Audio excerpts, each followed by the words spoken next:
Check us out on social media, Facebook and Instagram, RainierAvenueRadio.world, and on Twitter at Rainier Ave Radio.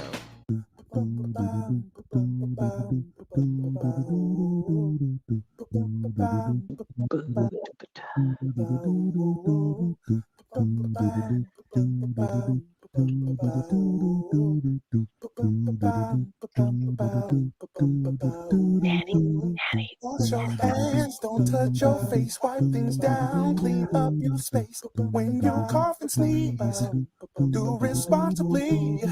If you feel you're She looks just like her. lay at home and chill, no, you're not alone. Please pick up your phone and call 206-477-3977. King County 206-477-3977. Public Health 206-477-3977. King County 206-477-3977. Public Health Community Radio Station will provide you with more information. Say Rainier Avenue Radio. Your community radio station will provide you with more information. Rainier Avenue Radio. This is Big Poppy, host of Jazz from the Cabinets.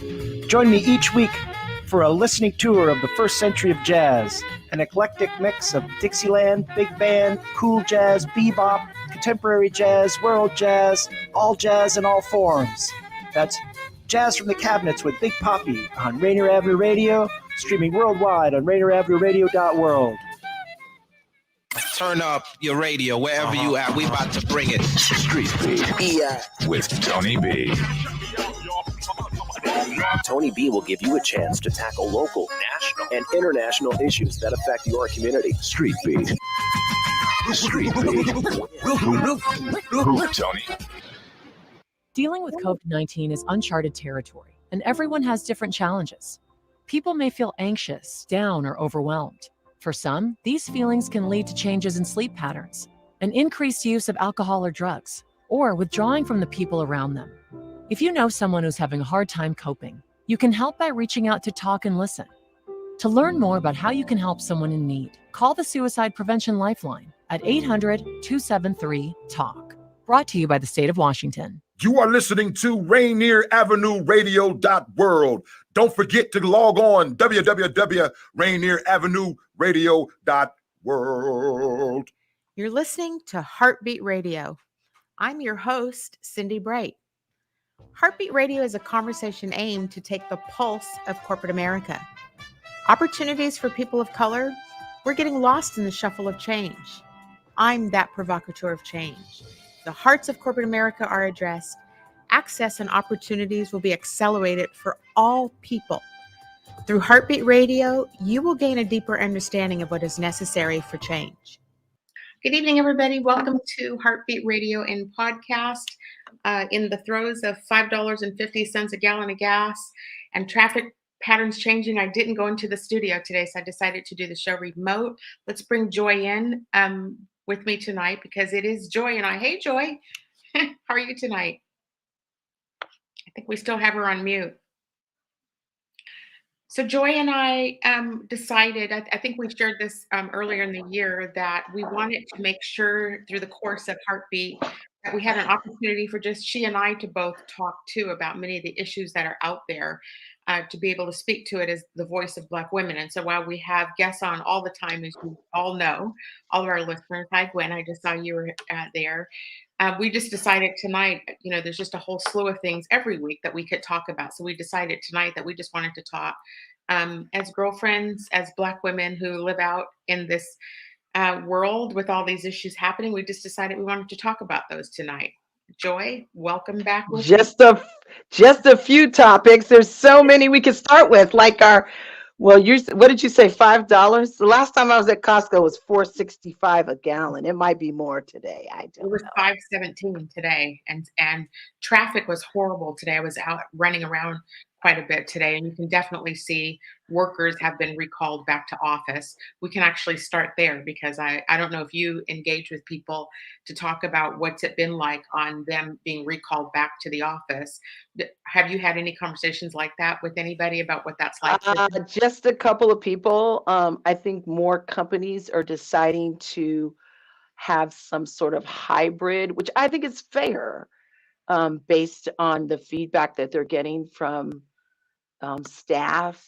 And I think just based on the fact that we have proven during these 2 years, because let's just call it's been 2 years, Mhm. right? 2020 Mhm. and 2021. And now we're in 2022. So it's been 2 years that we can still be productive, valuable employees while working from home. Now it's much harder when you have kids at home that are at home learning from home and doing virtual school. It is much harder. Or when you have little ones where the daycare is not open. I want to sympathize with our moms and dads who are having to deal with that. But at the same time, we've proven that folks can be productive and valuable working from home. And I worked for a huge corporation who shall remain nameless for almost 10 years and was told there was no precedent for me to work from home or work closer to my home, which would have been their office in Tacoma, or work from a clinic. And Mhm. so there's no precedence. Well, to me, as I look back and reflect now, it wasn't that there was not a precedence. It was that I was a Black woman asking for that opportunity, and they didn't want to grant that. That's my feeling now that I reflect back, and they did not want to grant that. And so for people who may have just reacted to that comment, I have had, we are yin and yang together, Joy. And so I have had my conversations with people. I had two interesting conversations this week with two Black women about this very topic. Both articulated to me two completely different environments that I was in. They both gave me kind of the same story, that it was pretty much a hassle for them to get it approved for them to be 100% remote. So they were both explaining to me their own way. I mean, you and I've talked about this. I was in HR for 30 years, and it's taboo for people to work from home. And so these Right. two women was talking to me, and they have pushed back. And Black women are smart because we know we're always under attack or always being monitored or trying to be controlled. And so both of these Exactly. women, in their regards, had kept their journals and logs of all the things kept track of all their productivity in a 2-year window, so that when they got pushback, because they knew they were going to get pushback when Mhm. they asked for it. And so when they articulate it, and so the business world has changed, and Black women are specifically pushing for freedom of toxic work environments and pushing Mhm. for being paid for results instead of hours in the office in a chair. And people can make strong arguments that they have been way more productive outside of those kind of environments. So it is Mhm. going to be interesting to start to pay attention to see what that actually starts to look like longer term. I really truly believe that you can still have a great organization, because we're talking nonprofits as well as corporations. You can still have a great company, work in some sort of hybrid model. And to be honest, this is one of my first jobs where and I shouldn't say that, not my first job virtual, but my second job virtual. But I can drive to my last job. I couldn't drive to the office. I can't drive to Seattle, but we've met for dinner because it takes me so long to get there, and I don't want to leave at 5 o'clock because it would take me 3 hours to get home. So why not stay and have dinner? But um, having that virtual option or that hybrid option is going to make, I believe, employees feel more valued and make employees want to be more productive. I know I do. There are times where I have to force myself to, like, stop working. You don't have to keep working. But because I'm trusted What's and I feel valued and I feel treated like an adult, I want to do more, you know? So You're I also you're sitting at a senior level inside of an organization now. And I could make a pitch that people who are below, the middle management and below levels who are wanting those opportunities are pretty stressed over because yes. what's happening at those levels. Um, Again, I'm not selling books on air tonight, but if you bought my book, you would know that I talk about the fact that from middle management and below, or that's where the problems exist in companies, and so that's where the power and the control, and I'm going to go further and say the abuse is being done to particularly Black women, and so they're having a harder time, I think, negotiating their ability to stay remote because, Yes. and especially when they're smart, bright, and productive, because what has happened with us is that because we exhibit this, one woman who was talking to me, one of the two women, is a doctorate level. So she's a threat to a middle management manager that is not a doctorate level. And we know what happens to Black women. And so she was just describing some things to me that I just thought was fascinating to listen to because they are trying to control her. And so control equals abuse and abuse equals departures. And so it's just going to be fascinating to watch how this trend plays itself out. It's just the first or second week of people going back to work. But speaking of, And I didn't see it like that, Cindy, to be honest with you, back then, I mean, it's been almost 10 years since I worked for that company. I didn't see it as that, as control. I mean, I think I did, but then I was like, why do you need to see the whites of my eyes every single day at 8 o'clock? what did you see it as?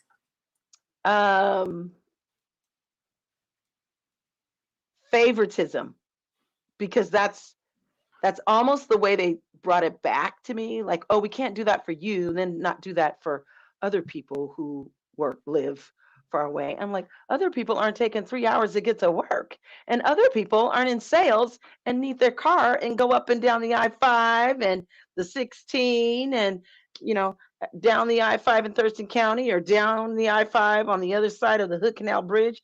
Other people aren't doing that. So let me stay within my territory and end my day. And you could make it a thing that I have to tell you, where am I ending my day? At 3 o'clock, I'm here. I'm ending my day 5 o'clock at Silverdale, Port Orchard, or wherever. Because I was up for that. Like, I'm not gonna, or Tacoma, because there's an office there. There's a sales office there. So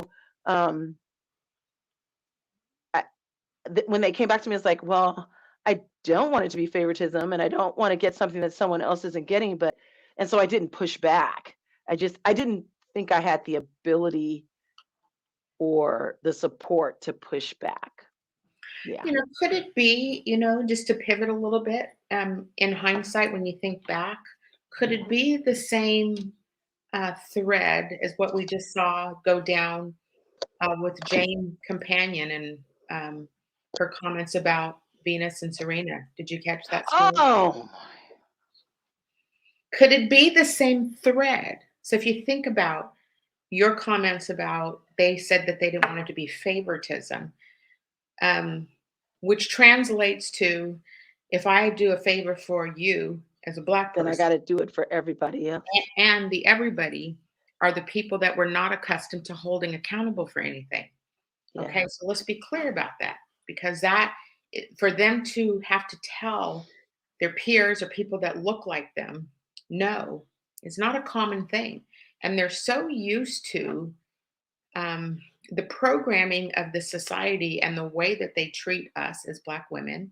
It came out in a celebration speech to diminish two very powerful, strong, accomplished Black women without a second thought, because I guarantee you that she is so accustomed to doing that, to centering herself.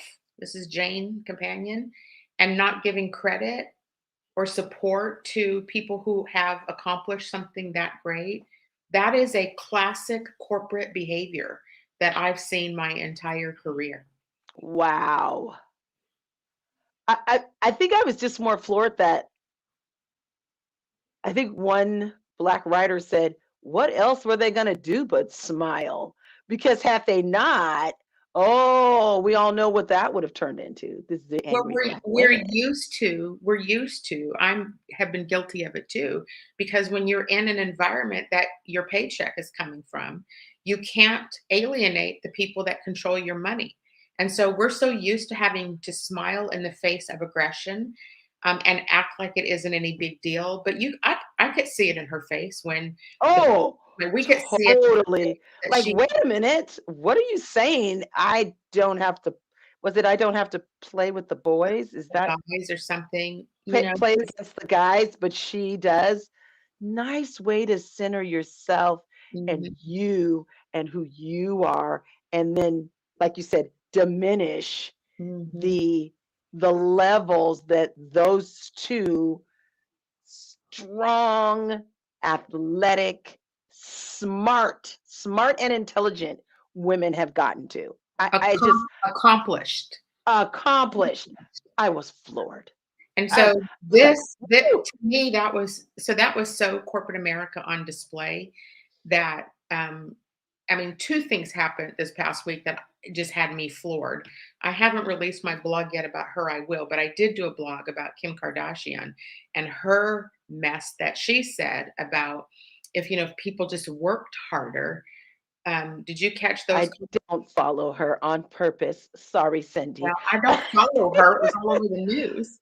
Oh And no, I don't pay attention. As soon as they say Kim Kardashian, click, mute.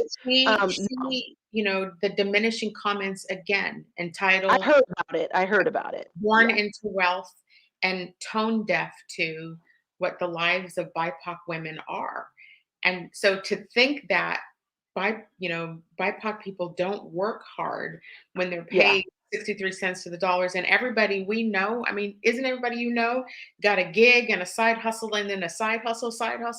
Isn't every Exactly. BIPOC mother out there working her tail to the bone to be able to feed her children and to be able to provide for her family while the And system? yes, and still get to basketball games, soccer Yeah, games, football games, dance, yeah, choir, leadership. Yeah, we're still trying to make all that happen for our kids. And both of us did that as single mothers before we were married, or I said before I was married. For you, you did it as a single mom. And I'm like, come on.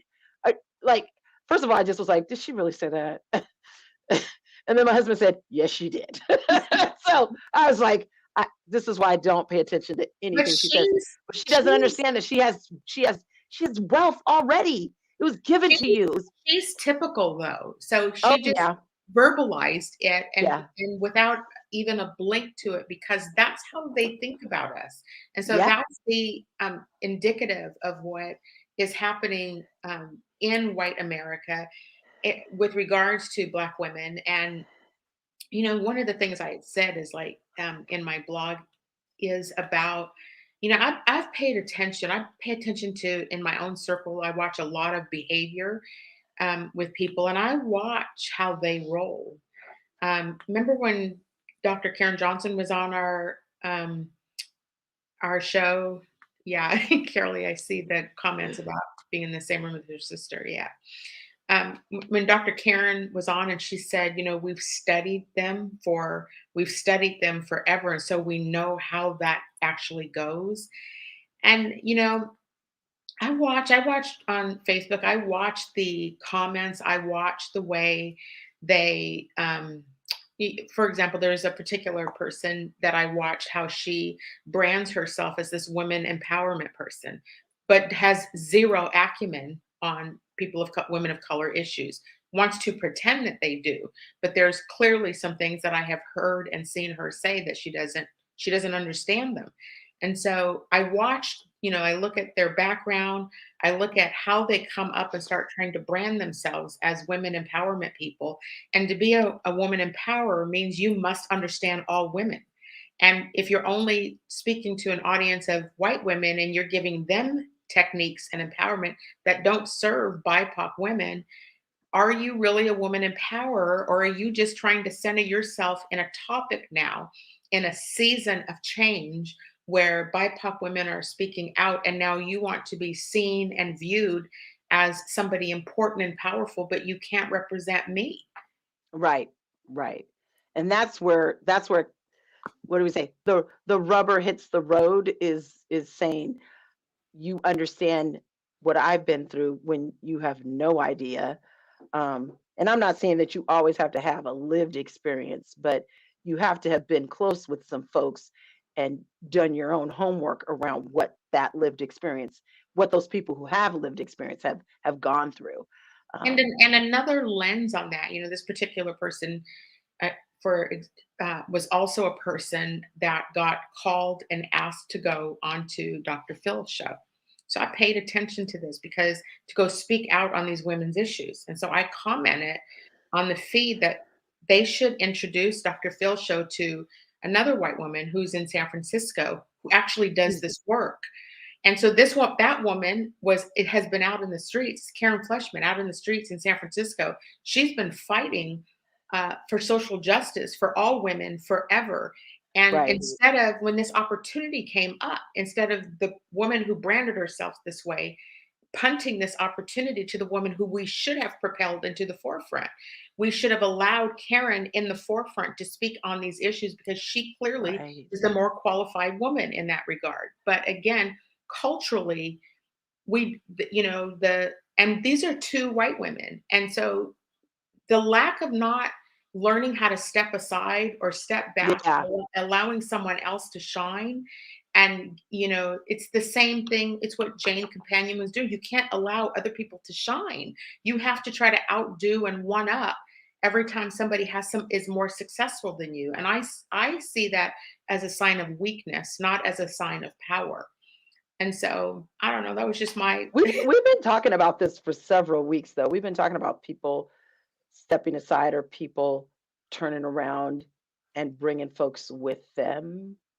That's just an interesting topic. I was speaking to someone today and I was like, I've sent a couple. Now, granted, my phone was not working for a couple weeks here, 2-3 weeks here, but I sent a couple of text messages to some folks just to let them know I was thinking about them. And I still have not heard back. And I know my text messages have gone through now because my phone is fixed and I got all these text messages back. And are you saying that you feel ghosted? I do a little bit. I do. Yeah. And I'm like, I wonder why that is. Like, I'm genuinely from the heart sending you this message because I just want you to know I want to send you positive thoughts, positive vibes, and yeah, nothing. So how do you, if we don't even know how to treat each other on just a friendship level, because I've had friends for 40 something years, shout out to Tamara and Lori and Rena, 40 something years, Veronica, that I can call and we pick up right, boom, or we text just like we've been texting for the last, whatever. If you can't do that with folks who live right here in your own state, right here in your own community, right here in your own region, what does that say? What does that say? How are we going to help each other? How are we going to stick with each other? How are we going to elevate each other? I think I loved what one of our guests that we just had, oh my gosh, the lobbyist, oh my gosh, really, Joy? Paula said when she was on here, where are the receipts? I'm coming back to you with how I can help. Here's what I'm bringing back because I'm going to come back. I went away. I'm going to come back. Boom. Here's what I got. I love that. I love that I can say to someone else, you know what? I got you. Yeah. Come go with me to this. Come do this with me. It's so rare. I was working the majority of the day today. I'm working on a speech because I am doing the keynote at Amazon's women conference here in a couple of weeks. And so the title of my talk is Women in Black. And Women in Black is a political move around the globe towards peace. But I'm breaking it down to women in Black skin. And so I'm going to be talking about this issue that you're talking about, Joy, this lack of sisterhood that we have, Yes. this notion that we can't seem to, the society has turned into nothing but a me culture, that it has gotten to the point where it is a very solo system that we're all operating in, and being able to trust and extend a hand and bring other people along is getting to be more difficult, because, you know, you've got the 40-year friends. I have friends. I have Not here. Yeah. Let me just preface that. You came from where I came from, so we both from California, and we came here. Making friends here is totally different. Yes, I do have friends that I have had for many years here, but that is a handful. I am not that kind of person. When I got here, I'm not that kind of person. I have a lot of friends normally, but I live in Washington State now. You know, I came from military, and so military communities are all very open and community. Yes. Because everybody's displaced and everybody's looking for a relationship and family. Yeah. Yeah. I do miss that about, you know, when I moved here, it just turned off like a light switch, and it did to get friends. You know, many of the quote unquote friends I used to have were all part of basketball, because I spent most of my life in gyms across the country. I still have really good friends from basketball. Football and soccer, so I get it. That worked out.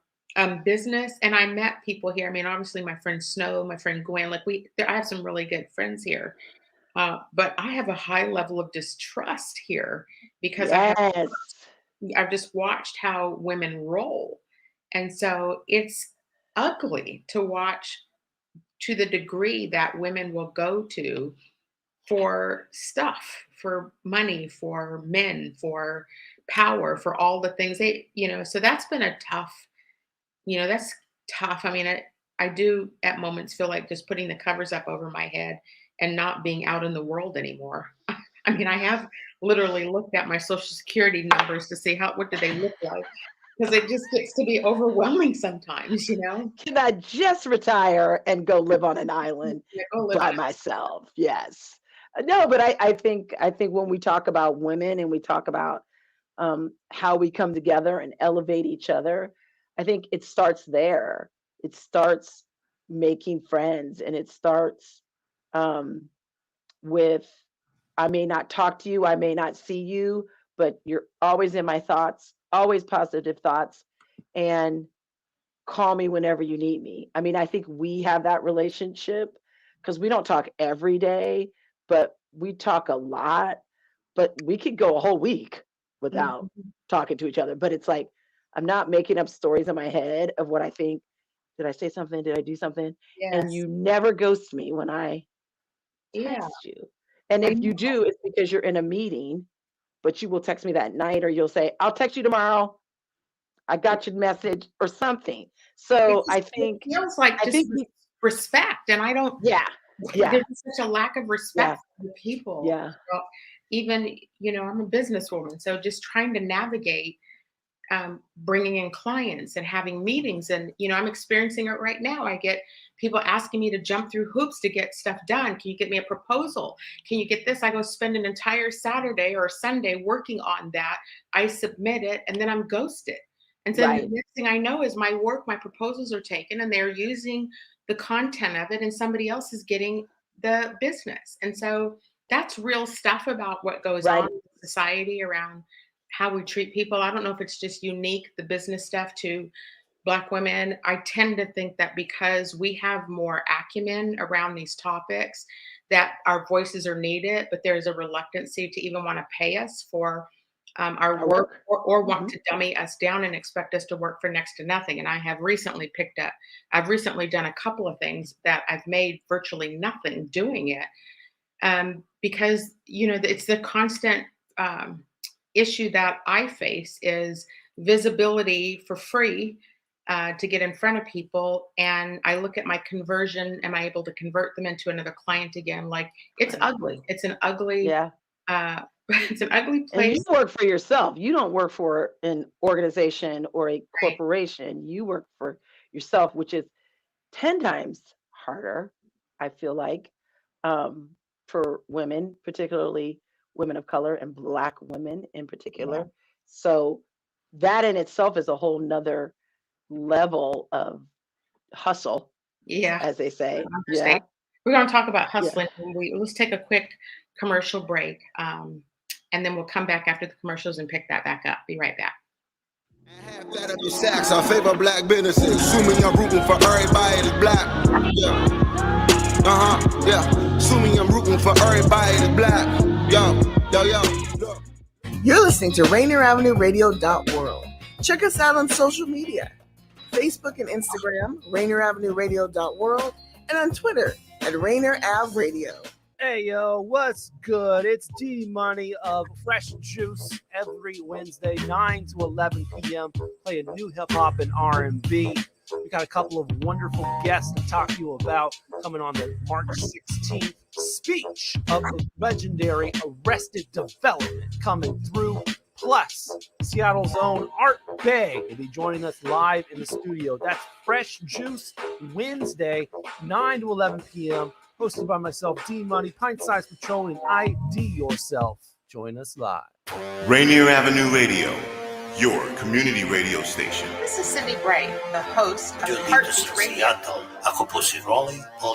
This is Paul Thierson, host of Star This Time. is Paul Schneiderman today on the 73rd edition. Hey, of Sports y'all. and Stuff Welcome on to Rainier Travelers Avenue Guide to Radio. Venus and Mars and Princess Robin. Yes, no, we do it in Your home for information about the impact of the And coronavirus. amongst many things that difficult about this virus is that it Well, prevents it's been people from devastating. gathering. So There are really heartbreaking stories of people who have. There isn't anyone that isn't impacted. shutting our schools down, including all athletic programs. Your first-hand accounts. We got here to test, and I'm found out that I was positive. A lot of people who know me, I'm still the first person they know. But it was almost like you were patient zero for South Seattle. Your stories of community coming together. Partner very heavily with Tacoma Urban League, who is doing some amazing work in response. We're doing things for small businesses. We're giving out loans for small businesses. And so I think it's very important that we have leaders who feel. I mean, I cannot tell you we're calling 20, 30, 40 members. This crisis in our community, we've been working to address it. Rainier Avenue Radio, broadcasting 24 hours a day, 7 days a week. DJ Dirty John. Karen Z with Rainier Avenue Radio. Hey, this is Sergio Cool. Rainier Avenue Radio.world. Rainier Avenue Radio.world. We got you covered. Local impact, global presence. Broadcast. Welcome to Rainier Avenue Radio.world and our weekly coverage of the impact of communities. Continuation of our series. I'd like to thank everyone for joining us again here. And then again, now we are aware of the fact that we are, and more folks listening to that.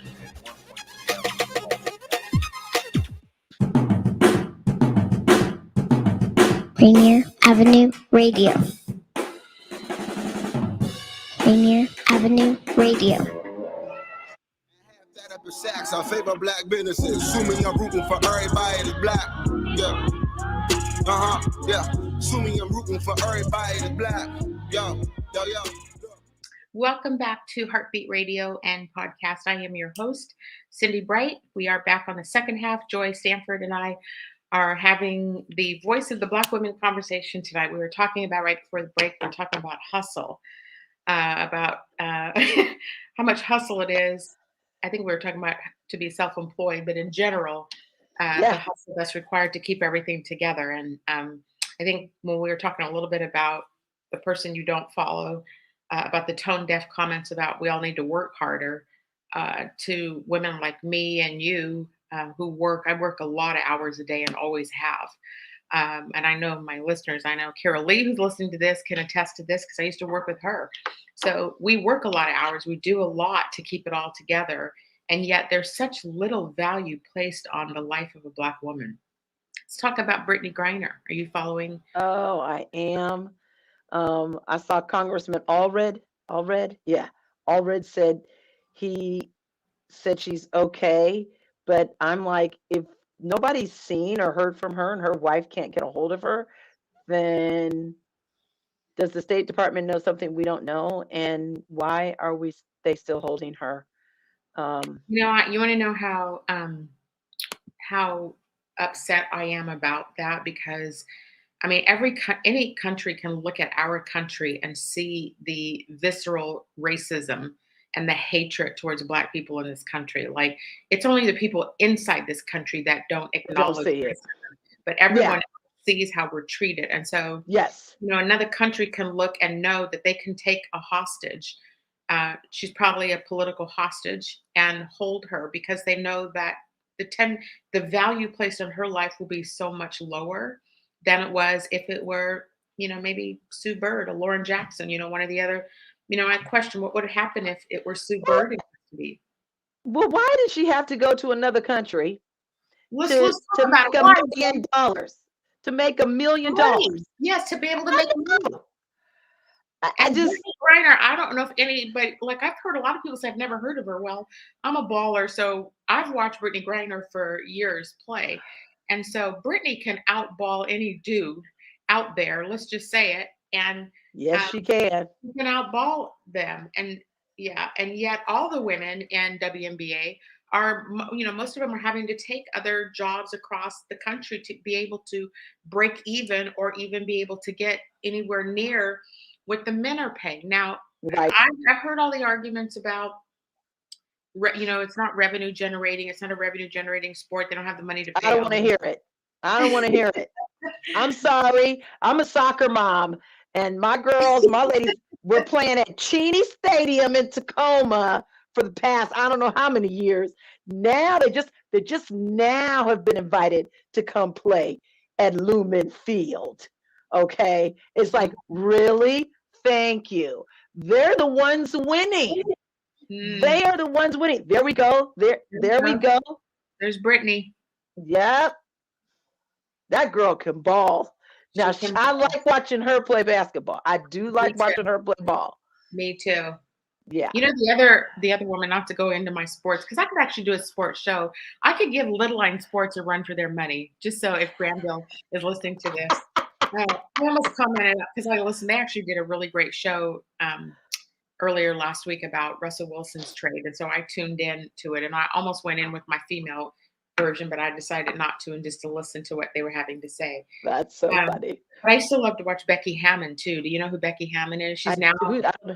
She used to play. She's now I think she's the assistant coach now at. I was just gonna say. Yeah, that's how I know that name. Yeah. Becky was badass. I used to love watching her play too, and Lauren Jackson. In fact, we had season tickets to the Storm many years ago when Lauren was playing, and we were sitting right behind the bench when the Storm won the championship. So nice. Feet in basketball. Didn't mean to get we got some fabulous coaches, college coaches, though. Yeah. That again, I don't understand. I mean, I do, but it's ridiculous that they have to go out of this country to make $1 million because you all, whoever powers that be, don't think that they're worth that much here in their own country. I think just that's saying prayers that she is brought back safely. Yes. We can look at the patterns of the Breonna Taylors, the Sandra Bland's. Like, we can look and know how this country feels about Black women, and so not hard to. Don't even talk about the fact that we're not even letting people of color on the trains to get out of Russia. Oh my God. I was like, what do you mean? Whoa. No, it's the Russians, it's the Ukrainians first. And I'm like, wouldn't it just be everybody who's in the country you're trying to get out? Not that I was all programmed that any of us that have melanin in our skin are less than. That's a programming that has been just instilled in people's heads. And so there's little value. And the fact that we still don't acknowledge that or talk around it. We talk around it. We dance over it. We pretend that we're doing something about it. But have we actually really embraced this problem? Because I would argue we haven't. We have not. We haven't embraced it. Isn't that what we were talking about with the young men last week? Do we have hope that things will change? Another subject that you wanted to talk about this week was the Don Lemon, and I only had been following that very briefly until you said, check that out, and I was like, whoa.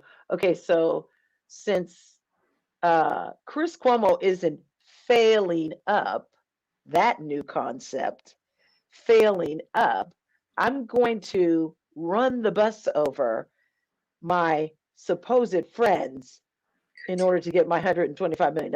Is that, I just had you read, I was like, just look into it because I wonder what you thought about it.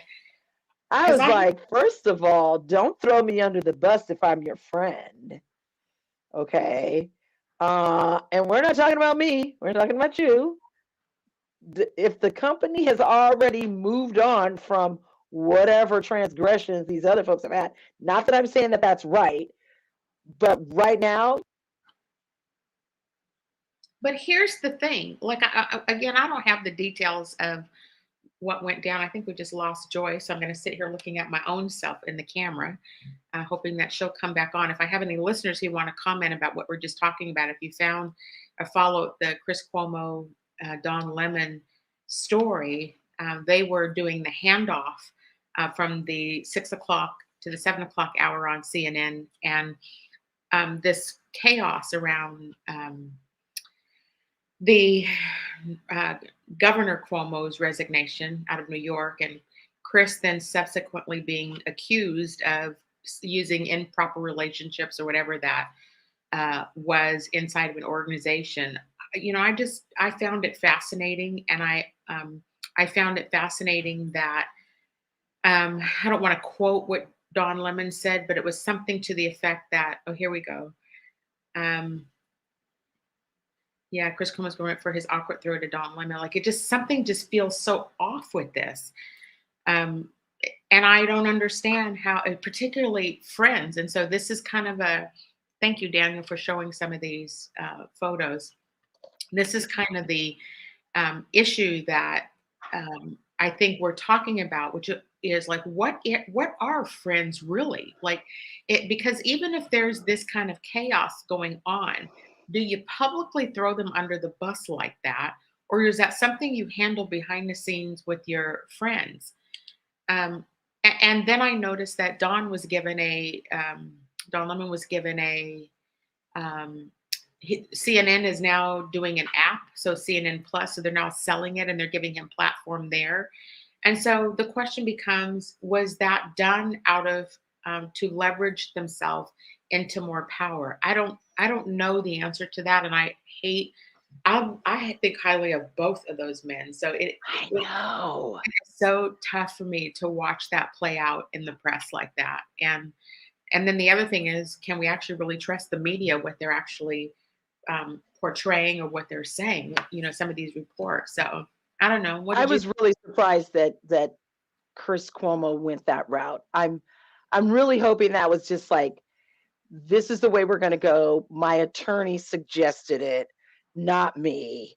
Let me give you a contrasting issue in my own life that makes me question how they portrayed it. Because, back a decade ago now, when I had my own lawsuit and trial, and I don't want to regurgitate a lot of this. All of the above. But there was one of the pieces of narrative that the company tried to portray about me is they said that I abused my authority because I was a director of HR, and they said that I had given a raise to somebody unethically, or whatever the term was that they use. Wow. So I explained what I did, and I explained the fact that I was the head of HR, and it is my responsibility to look at pay equity and different things within my business. The fact that I had to give somebody a $30,000 raise who happened to be a Black man was indicative of the problems that I saw there. And on top of it, there's an approval process that I have to go through. So not only did I approve it, the CEO approved it, and the CFO approved it. And the CFO in this case is the one whose behavior is at question right now, but you're targeting me. I'm sharing that example because we don't really know what Chris did. I mean, he is a journalist. He has Right. access to information. He has power that he can use as a journalist. That's how he's been able to be effective and get people to come onto his show and talk with him. So maybe it's just that he operated within the same vein that he normally would, and they are portraying it a certain way to take Right. So you see how you can't, it's hard to say that. And look, if that were my sister or my brother who was the governor of New York and my brother or sister needed help, I would help them. I mean, I just wouldn't say, I'm not going to help my, brother when this attack is coming out. I wouldn't turn my back on my own flesh and blood. And so it feels unreasonable the way that all of this has been handled.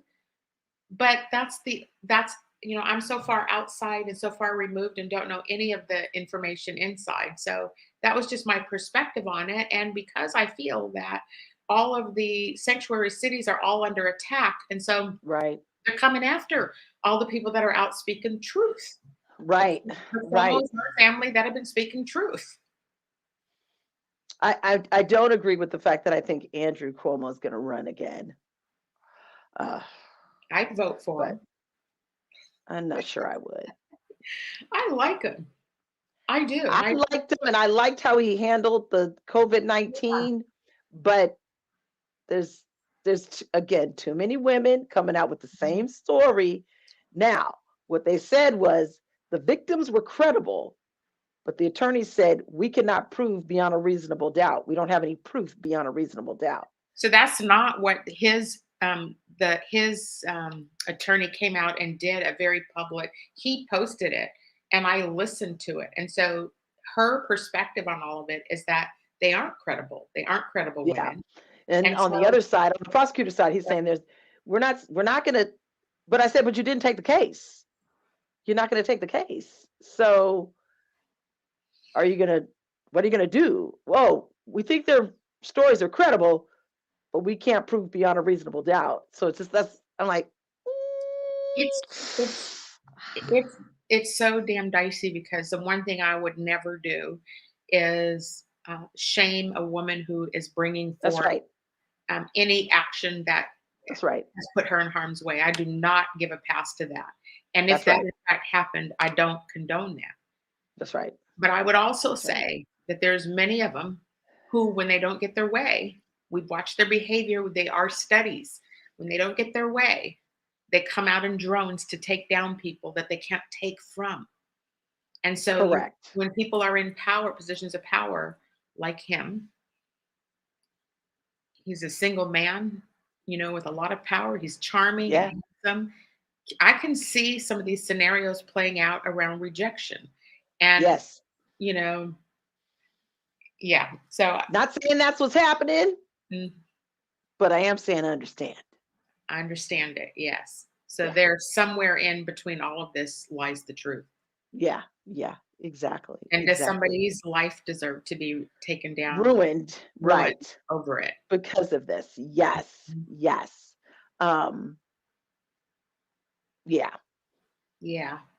So back to the, Dawn and Chris thing, I don't know if that could even be rectified. Like I don't think so. Yeah, my friend did that. Well, my friend did do that to me, and it cost me my job and my career and my house and everything. It cost me dearly over somebody tearing you down.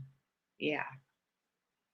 And I think we've both experienced people who we thought were friends turning out not to be friends. And standing there looking like, what happened? What did I say something? Did I do something? No, it's just, that was their way. And so I think, if I were Don Lemon, I don't know. My son likes to say, everybody deserves a second chance. Of course, my son gives people a third and fourth chance. I can't do that. I could do it once. Yeah, it's fine. I mean, and you've helped me through my own trying to grieve a loss of somebody I thought was my friend too, and that is tough to accept. That is. Those are the killers. Yes. Yeah. It's hard. It's a hard place to It be. takes days to get over that because you're what is it? It's the stories that you're telling in your head. Yes. What was said, done. I'm a solid person. Well, you've broken up really bad, Joy. Internet is. Oh, I can't hear you. Can you hear me? I think what you're talking about, you're frozen on screen, so okay, I can barely see you there. I think what you were trying to say is that the pain of it's almost like I think Carolee just made that comment. It is such a felt loss when that happens. It is, and it is grief. Yes. And so when you have this grief of some people that you trust, and even in my my trial that I went through, this was my friend who had stayed in my home, had stayed with me, had, ate dinner together and, cried together, like had a lot of, we were very, very close. And to have that sort of betrayal of somebody close to you is so damaging that I don't even know how it's taken me years to get over it. And I would say that writing my book is what helped heal me, because I was finally, actually the book that you all have, or if you don't have, that you're about to buy, if you read my book, that is version 15 of the book. Version 1 that I had done was very difficult. I was full of rage and anger because I couldn't believe somebody would take from me that way and then hurt me. And she wasn't the first person that's ever betrayed me, but she's the last person that I will allow to let that happen. And as tough as that is to say openly, because people would ask me about, Cindi, is your heart? My therapist asked me, is your heart hard? And I'm like, yes. Yes. Yes. Why do you ask? Did you not just see what happened to me? But it's tough. Yeah. I mean, yeah, it's a tough space to be, to grieve over friendships. And yes, I'm just looking at Carol's. That would make a great show too. Friends who you've been friends with for more than 20 years. Well, one of them's on screen right now, Carolee Regis. If you do start to question yourself, can we put that comment back up?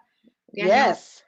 That you do, when somebody hurts you that deep, you start to ask yourself, what is it I've continued. What is it I'm doing other than breathing and existing? What is it that what would make somebody do that? In the recent issue you and I were referring to, I have to defend my business. This issues were impacting my revenue. They were impacting my stability. And so I could not just sit on the sidelines and allow things to continue to happen. And so, and I asked or made comments about it. And I like that comment, when people do change us due to their behavior.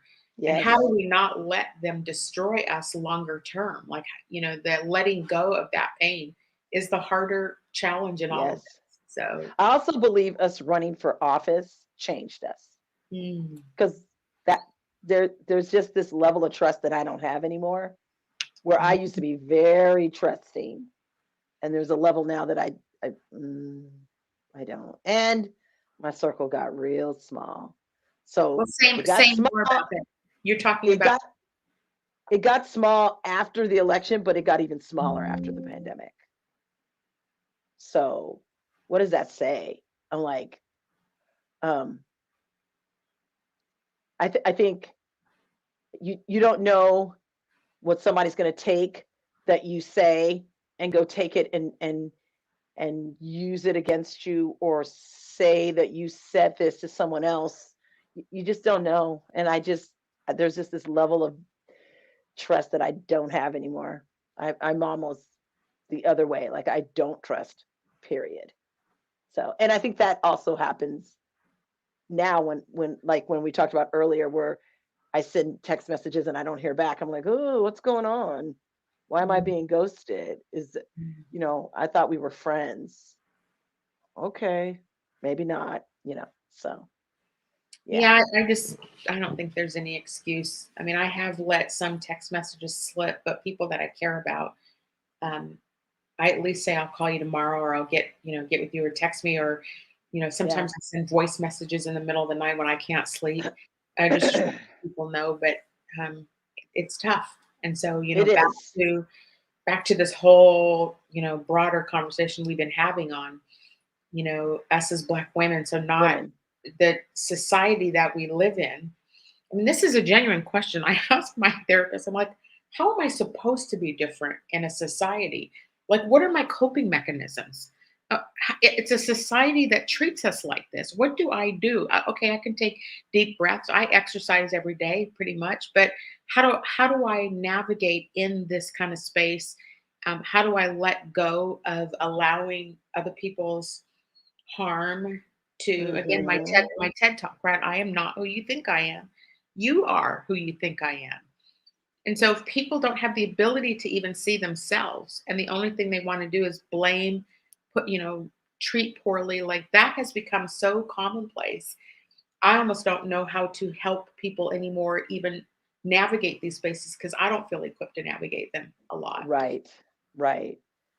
But I think if we keep talking about it, I think when I got cut off, I was saying that make a great show is to have people on who've been friends for 20 years, who've been friends for 30, 40 years, women of color, white women, Black women, who you trust, who know what, like my one friend says, who knows where the bodies are buried? Not really. In case the police officers, not really, but that level of trust and just loyalty. I think that'd make a great show, just to have folks come on. I think that's actually a great idea. We should plan that. Yeah, Get we our should. friends on with that. For summertime. Yeah, that's like a great idea. Gwen just posted a comment. She said, "Truth tellers are hated." Isn't that the truth? Oh, The people who tell the truth are always the ones hated, and the fake lying people are often what is the word? Relieved. Yeah. I had somebody shared this analogy with me the other day, and I thought it was a powerful analogy to this point about the truth tellers. They said, when you're somebody who has evolved, and I believe the term they used was awakened. If you think about going to a party and everybody's drunk, you're in there having a good old time with everybody. You see things the way everybody else does, who's happy and jovial.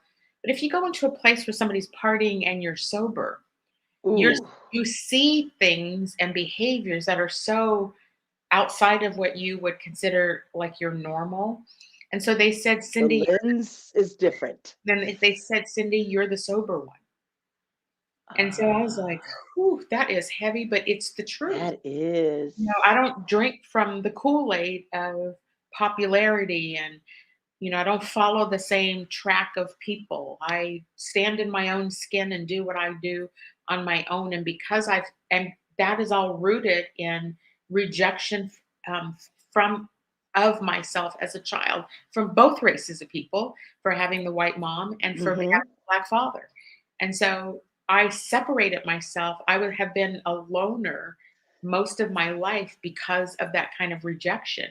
And so I'm the sober one who doesn't feel the need to be popular in the circles of, how come we haven't heard from you before? Well, I don't know. So isn't that just an interesting analogy? It's a great analogy, though. It's the perfect analogy. Yeah. Because your lens is different when you're sober. Yeah. Than if you're drinking the Kool-Aid. Yes. And I'm glad we had a chance to talk today. Usually we spend such a good amount of time on some of the other topics. Our next couple weeks we do have booked. Let me tell our listeners about the shows over the next couple of weeks, because we're almost out of time here. Next, in the pandemic, so it was like June of 2020, I brought on and I had a conversation about, yes, Gwen, it is Women International Women's Day. Yeah. I'm bringing men on next week. So I I had 3 white men who do, I'll say diversity or racial equity work. They came on and did a show in June of 2020. I'm bringing the 3 of them back next week to hear what their lives have been like and what the journey has been over them stepping into these battles too. So we'll have Glenn Block, Gabe Grant, and Noah Prince coming back on with us next week. The following week, we've got Paula Boggs. And all I want you to do is Google Paula Boggs, Boggs. She's a big timer, and she is going to come. She's many things, so I don't want to just put one subject over her, but she is a former executive out of Starbucks, and she has some powerful stories that she's going to share with us. So that's our next 2-week shows. Look, we're at the hour. For those of us who are getting ready to watch Sisters on BET at 9 o'clock, I know you aren't, Joy, but that's my show. So everybody who joined us tonight, thank you for joining the show and engaging with us as always, listening to us. There's so much to talk about. Yes, as Black women. Yes. So everybody have a good week, and we'll look forward to seeing you next Wednesday. Okay. Good night, everybody. That up in Saks, I favor black businesses. Assuming I'm rooting for everybody that's black. Yeah. Yeah. Assuming I'm rooting for everybody that's black. Yo.